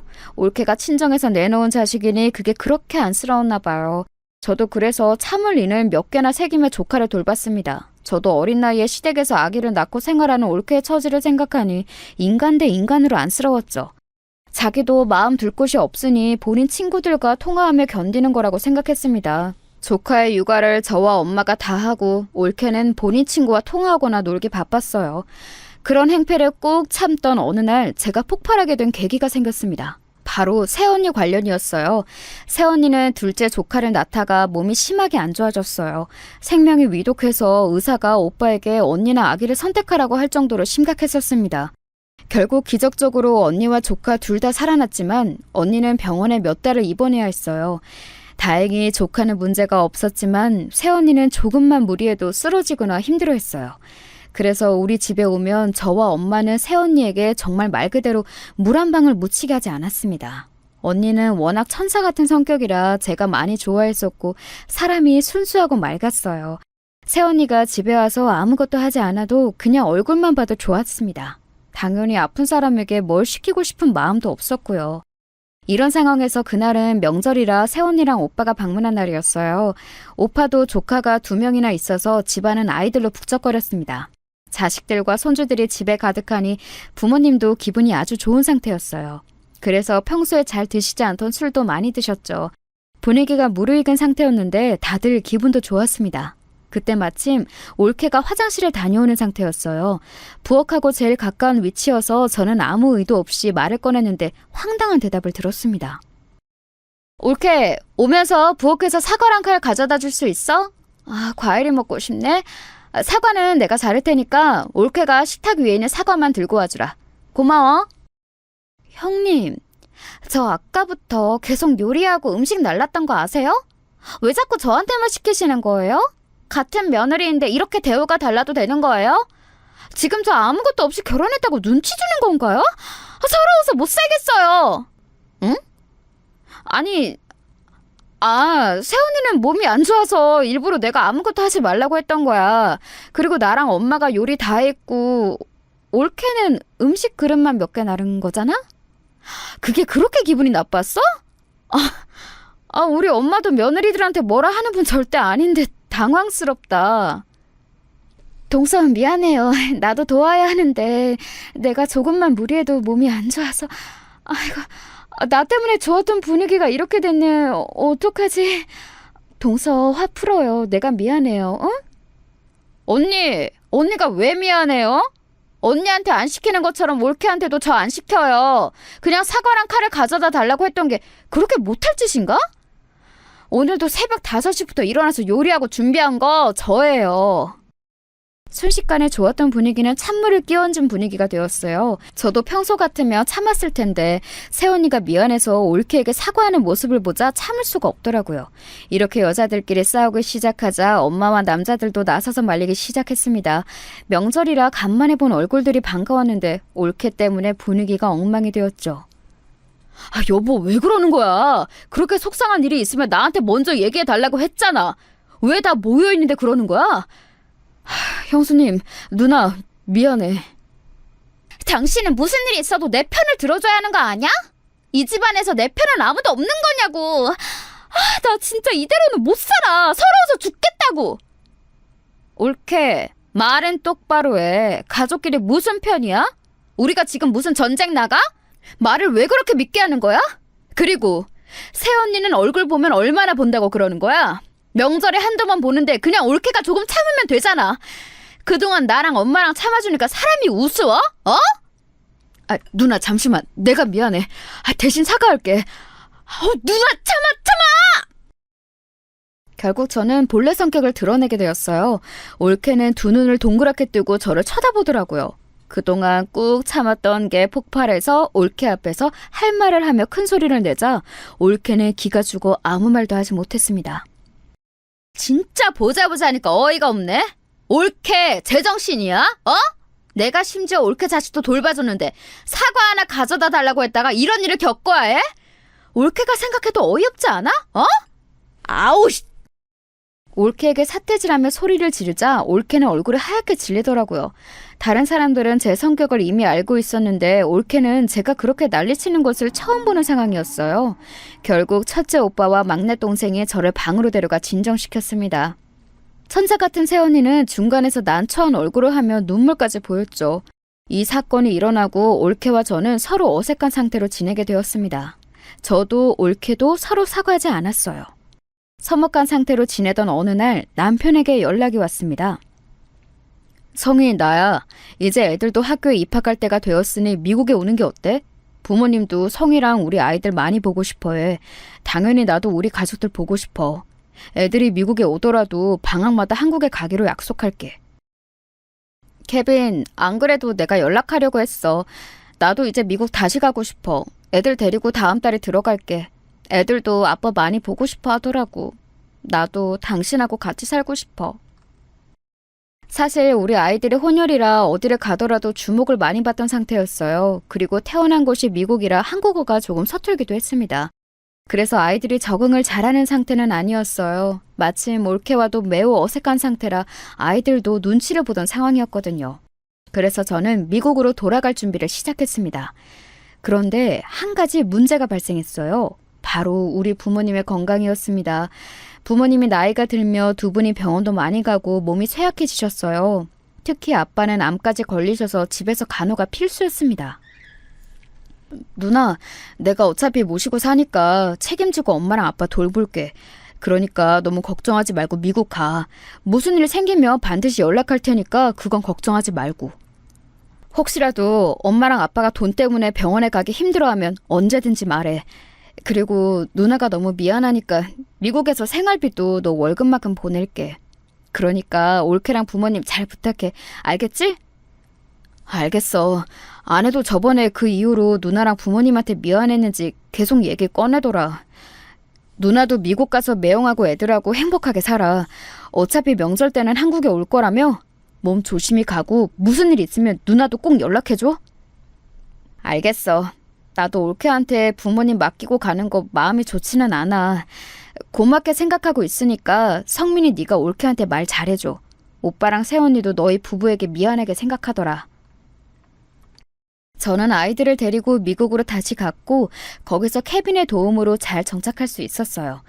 케빈은 우리 부모님의 건강 상태를 듣더니 매달 소정의 돈을 남동생에게 보냈습니다. 우리 부모님을 그렇게 챙겨줘서 얼마나 고마웠는지 몰라요.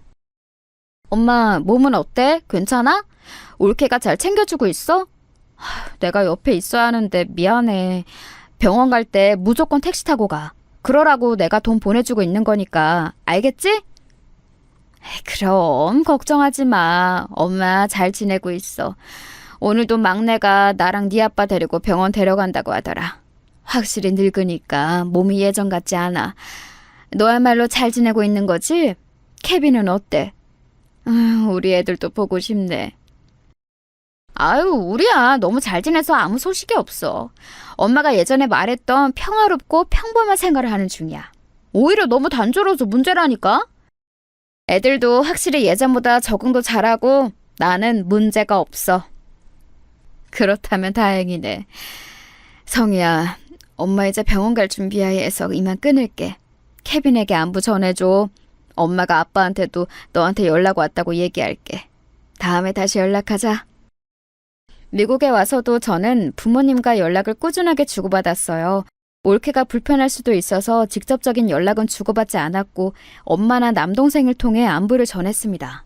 늙은 부모님을 모시고 사는 게 쉽지 않다는 것을 저도 이미 알고 있었어요. 그래서 매달 보내는 돈 이외에도 주기적으로 값비싼 선물을 보냈습니다. 성민아, 이번 방학 때 지연이 여기로 보낸다고 했지? 누나가 케빈하고 얘기했는데 네 매형도 환영이래.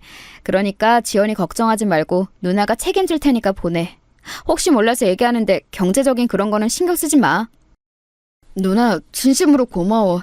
이렇게 지연이 방학 때마다 무료로 누나네 집에 보내면서 지연이가 영어가 많이 늘었어. 이 은혜를 어떻게 갚아야 할지 모르겠어. 그리고 지연이가 미국 가는 것을 너무 좋아해. 확실히 한국하고 문화가 달라서 그런가 봐. 나중에 지연이가 혹시라도 유학하고 싶다고 하면 얘기해. 누나 집에서 보내면 되잖아. 가족이 서로 좋다는 이유가 뭐니? 이렇게 서로 돕고 사는 거지. 게다가 네가 올케랑 늙은 부모님도 돌보고 있으니까 누나가 오히려 더 고마워. 안 그래도 아내가 부모님을 잘 돌보는 것 같아서 나도 좋아. 나한테 자기가 알아서 할 테니 전혀 신경 쓰지 말라고 하더라. 덕분에 회사 일에 집중할 수 있어. 나도 아내가 저렇게 변할 줄은 몰랐어. 고마운 마음에 조카가 한국에서 방학마다 미국에 오면 우리 집에서 무료로 재워주기도 했어요. 재워주기만 했을 뿐만 아니라 우리 아이들과 같이 놀이공원이나 공원에 데려가기도 했습니다. 올 때마다 맛있는 것을 먹이고 최대한 할 수 있는 모든 것을 해주었어요. 케빈도 조카가 오면 진심으로 친절하고 다정하게 대해주었죠. 이건 다 올케가 우리 부모님을 전적으로 돌봐서 고마운 마음에서 나온 행동이었습니다. 그런데 이렇게 지낸 지 몇 년이 지나고 믿기 힘든 일이 일어났어요. 시간이 흐르며 부모님의 건강은 더욱 안 좋아지기 시작했습니다. 실제로 제가 한국에 가면 부모님이 확 늙어 있어 속상했어요. 저는 그래서 올케가 당연히 우리 부모님을 돌봐주는 것에 대해 미안하고 고마웠습니다. 매달 보내는 돈 이외에도 수도 없이 선물을 보내고 갈 때마다 거액의 돈을 주고 왔어요. 이런 생활이 지속되던 어느 날이었습니다. 엄마에게 먼저 연락이 오는 경우는 잘 없는데 전화가 울려 받았더니 엄마였어요. 엄마, 무슨 일이야? 엄마가 먼저 연락도 하고 너무 좋다. 이따 케빈 오면 같이 있을 때 연락하려고 했었는데. 아무튼 혹시 안 좋은 일이 있는 거 아니지? 성희야, 우리 딸 너무 보고 싶다, 성희야. 엄마 너랑 살고 싶어. 엄마? 왜 울어? 엄마 어디 아픈 거야? 내가 빨리 성민이한테 연락해서 엄마 병원 데리고 가라고 할까? 엄마 왜 그래? 일단 진정하고 침착하게 말해봐. 내가 그동안 꾹 참았는데 이제 도저히 못 버티겠어, 성희야. 막내 며느리가 네 아빠랑 나한테 너무 못되게 굴어서 살 수가 없다. 이러다가 나 진짜 아무 말도 못하고 요양원에 보내질 것 같아서 무서워. 지금도 며느리가 집에 없어서 이렇게 연락하는 거야. 나 너무 서럽고 더는 못 버티겠어. 너의 아빠도 불쌍해. 뭐라고? 엄마 지금 그게 무슨 소리야? 올케가 엄마랑 아빠한테 못되게 군다고? 내 앞에선 착하게 챙기던데? 내가 그래서 한국 갈 때마다 감동했었잖아. 엄마 자세히 말해봐. 나 지금 믿을 수가 없어서 그래. 올케가 대체 무슨 짓을 한 거야? 그거 다 연기고 가식이야. 아들이 없고 집에 우리만 있으면 자꾸 꼬집고 욕하고. 그래, 늙었으면 그냥 빨리 뒤지라고 하고 귀찮게 하지 말고 요양원으로 꺼지래. 나 진짜 서러워서 살 수가 없어. 네 아빠는 누워만 있는데 종일 저런 포혼을 듣고 있어. 불쌍해. 저는 엄마의 말을 듣고 그만 전화기를 놓치고 말았어요. 인생 살면서 그렇게 놀랐던 날이 없었습니다. 배신감에 온몸이 바들바들 떨리기 시작했어요. 다시 전화기를 주워 엄마와 대화하는데 믿을 수가 없었습니다. 엄마, 그거 진짜지? 나 지금 당장 비행기표 끊을 거야. 내가 그동안 올케한테 해준 게 얼마인데 어떻게 그럴 수가 있지? 이렇게 배신해도 되는 거야? 나는 엄마가 그렇게 올케한테 당하는 것도 모르고 조카 오면 지극정성으로 돌봤는데 나 배신감에 온몸이 떨려. 엄마, 기다려. 저는 진짜로 전화를 끊자마자 바로 한국에 가는 비행기표를 끊었습니다. 케빈에게 전화를 걸어 상황을 설명했더니 케빈도 아이들은 걱정하지 말고 친정으로 가라고 했어요. 저는 공항에 가서 출발하기 전에 한국에 있는 오빠에게 전화를 걸었습니다. 오빠, 새언니랑 같이 내일 우리 집으로 와. 나 지금 한국 가는데 절대 아무에게도 알리지 말고 나랑만 연락해. 막내한테도 아무 말도 하지 마. 그냥 묻지 말고 궁금해도 일단 내일 집으로 와. 오면 무슨 말인지 알게 될 거야. 한국으로 가는 내내 저는 진정하려고 애를 썼습니다. 심호흡하고 아무리 진정하려 해도 손이 계속 떨리더라고요. 결국 인천공항에 도착하자마자 청심환을 2개나 사서 먹었습니다. 바로 친정으로 아무 언질도 없이 그대로 택시를 타고 달려갔어요. 오빠네 부부에게 연락했더니 곧 도착한다 해서 같이 조용히 초인종도 누르지 않고 들어갔습니다. 그리고 엄마의 말이 사실인 것을 알게 되었어요. 이 늙은이들아, 늙었으면 빨리 죽으라고. 아, 귀찮아. 아니다, 죽으면 내가 돈을 못 받으니까 확 요양원에 보내던지 해야지. 아, 그리고 네 딸 올 때만 내가 요양원에서 데리고 오면 되잖아? 올케는 우리가 들어온 것을 모르고 있었어요. 제가 정말 놀랐던 점은 심지어 올케는 아픈 우리 엄마에게 집안일을 시키고 있다는 점이었어요. 본인은 소파에 누워있고 우리 엄마는 아픈 몸으로 열심히 바닥을 닦고 있었죠. 그 모습을 보자마자 저는 올케에게 달려들었습니다. 깜짝이야! 어머! 형님! 어머머머머! 잠시만요! 이거 녹화 말씀하세요! 내 머리! 형님! 미친 듯이 달려들어 올케의 머리채를 잡고 흔들었어요. 엄마는 우리가 방문한 것을 보고 울음을 터뜨리셨습니다. 아니, 이게 무슨 일이야? 재수씨 미쳤어요? 지금 우리 부모님을 이런 식으로 대한 거예요? 아, 우리는 그것도 모르고 매달 돈을 보냈던 거고? 아, 엄마, 진작 말했었어야지. 우리 엄마, 불쌍한 우리 아빠. 동서, 그렇게 안 봤는데 진짜 무서운 사람이네요. 이런 식으로 시부모님을 대하고 있었어요? 어떻게 사람이 그래요? 사람 대 사람으로 어른한테 이러면 안 되는 거잖아요. 어머님, 저희 집으로 가요. 아이고, 우리 새끼들이 왔구나. 아유, 내 자식들. 내가 너무 서러워서 살 수가 없어. 막내 아들이 없으면 이렇게 나를 구박해. 네 아빠는 누워만 있는데 잘 챙겨주지도 않아. 올케의 머리를 잡고 저는 미친 듯이 퍼붓기 시작했어요. 욕설과 함께 난리를 피우니 올케는 엉엉 울며 빌었습니다. 지금 네가 한 행동 내가 다 녹음했어. 나 절대 그냥 안 넘어가. 내 동생한테 다 말할 거야. 너 친정도 없어서 갈 곳도 없지? 이혼당해서 어디 혼자 살아봐. 감히 우리 부모님한테 저렇게 대? 나는 그것도 모르고 이제껏 너한테 얼마를 바쳤는데 이년아! 죄송해요. 제가 죄송해요. 형님, 한 번만 봐주세요. 제가 미쳤었나봐요. 저 다시는 안 그럴게요. 제발요. 저 이혼당하면 갈 곳이 없어요. 제발, 제발요. 저 이대로 쫓겨나면 할 수 있는 것도 없어서 아무것도 하지 못해요. 그러게 잘했어야지. 이자껏 받을 동안은 우리 부모님 잘 챙겨주지도 않았으면서 말이 많아. 이 망할 년아, 당장 나가. 나는 이것도 모르고 그동안 너한테 바친 가방이 몇 개야? 마침 오빠와 새언니가 같이 가서 증인도 많았어요. 이 사태를 남동생에게 알리니 남동생도 난리가 났습니다. 당신이 어떻게 이럴 수가 있어? 나는 그것도 모르고 이제껏 당신에게 우리 부모님을 맡긴 거야? 자기가 알아서 할 테니 아무 걱정하지 말라고 했잖아. 이혼해. 나 당신하고는 못 살아. 지연이는 내가 키울 테니까 당장 우리 집에서 나가! 여보, 내가 잘못했어. 제발. 나 다시는 안 그럴게. 제발. 나 이혼당하면 어디로 가? 길거리에서 살아야 해. 제발, 제발.